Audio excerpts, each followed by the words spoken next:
ఢిల్లీలో సీఎం రేవంత్ రెడ్డి బిజీగా ఉన్నారు. కేంద్ర మంత్రి ఖట్టర్ తో సీఎం రేవంత్ రెడ్డి భేటీ అయ్యారు. ఇక సమావేశానికి హాజరయ్యారు కేంద్ర మంత్రి కిషన్ రెడ్డి.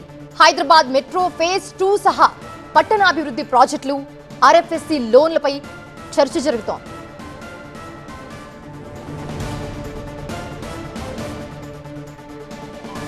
ఢిల్లీలో సీఎం రేవంత్ రెడ్డి బిజీగా ఉన్నారు. కేంద్ర మంత్రి ఖట్టర్ తో సీఎం రేవంత్ రెడ్డి భేటీ అయ్యారు. సమావేశానికి హాజరయ్యారు కేంద్ర మంత్రి కిషన్ రెడ్డి. ఇక హైదరాబాద్ మెట్రో ఫేజ్ 2 సహా పట్టణాభివృద్ధి ప్రాజెక్టులు, ఐఆర్ఎఫ్సి లోన్ పై కూడా చర్చ జరుగుతోంది.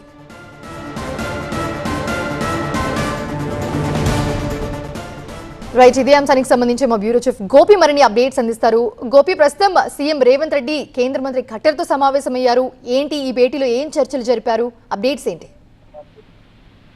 ముఖ్యమంత్రి రేవంత్ రెడ్డి 3వ రోజు ఢిల్లీ పర్యటన కొనసాగుతోంది. 3వ రోజు పర్యటనలో భాగంగా కేంద్ర పట్టణాభివృద్ధి శాఖ మంత్రి మనోహర్ లాల్ ఖట్టర్ తో భేటీ అయ్యారు. ఈ సమావేశంలో కిషన్ రెడ్డి కూడా పాల్గొన్నారు. ప్రధానంగా మెట్రో ఫేజ్ 2 కు సంబంధించి ముఖ్యంగా ఎల్ఎన్టీ నుంచి మెట్రో టేక్ ఓవర్ చేసిన తర్వాత రాష్ట్ర ప్రభుత్వం మెట్రో నిర్వహణ, అలాగే మెట్రో ఫేజ్ 2 బాధ్యతలకు సంబంధించి కేంద్ర ప్రభుత్వ సహకారాన్ని కోరుతోంది. అందులో భాగంగానే ఐఆర్ఎఫ్సి నుంచి రుణ సహాయాన్ని ముఖ్యంగా రాష్ట్ర ప్రభుత్వం అందిస్తున్న పరిస్థితి. దీనికి సంబంధించి రుణ సహాయానికి సంబంధించి నిన్న కేంద్ర రైల్వే మంత్రి అశ్విని వైష్ణవ్ తో చర్చించారు.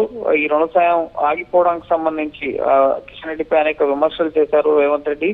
ఈ సందర్భంగా కిషన్ రెడ్డి ఇటు మా కేంద్ర మంత్రులు అపాయింట్మెంట్ తీసుకుని నేరుగా ఈ మెట్రో ఫేజ్ 2 కు సంబంధించి ముఖ్యంగా నిర్మాణం కానీ, అలాగే ఐఆర్ఎఫ్సి నుంచి నిధుల సహకారం, రుణ సహకారం, ఇతర అంశాలకు సంబంధించి ప్రధానంగా కేంద్ర మంత్రులతో చర్చిస్తున్న పరిస్థితి. ఈ రోజు ఒక క్లారిటీ వచ్చే అవకాశం ఉంది. హైదరాబాద్ మెట్రో ఫేజ్ 2 కు సంబంధించి కేంద్ర ప్రభుత్వం ఈ రుణ సాయం అందించే అంశం పైన, అలాగే రాష్ట్ర ప్రభుత్వం నిర్మిస్తుందా, కేంద్ర ప్రభుత్వం ఇందులో భాగస్వామిగా ఉంటుందా, ఏం జరగబోతుంది అన్న అంశాలకు సంబంధించి ఒక క్లారిటీ వచ్చే అవకాశం ఉంటుంది. ప్రస్తుతం నిన్న రైల్వే మంత్రి అశ్విని వైష్ణవ్ తో సుమారు 2 గంటల పాటు చర్చించిన తర్వాత ఈ రోజు ఖట్టర్ తో సమావేశం అవ్వాలని చెప్పి నిర్ణయించారు. అందులో భాగంగానే ప్రస్తుతం ఈ సమావేశం కొనసాగుతుంది. Right, thanks for the updates Gopikrishna.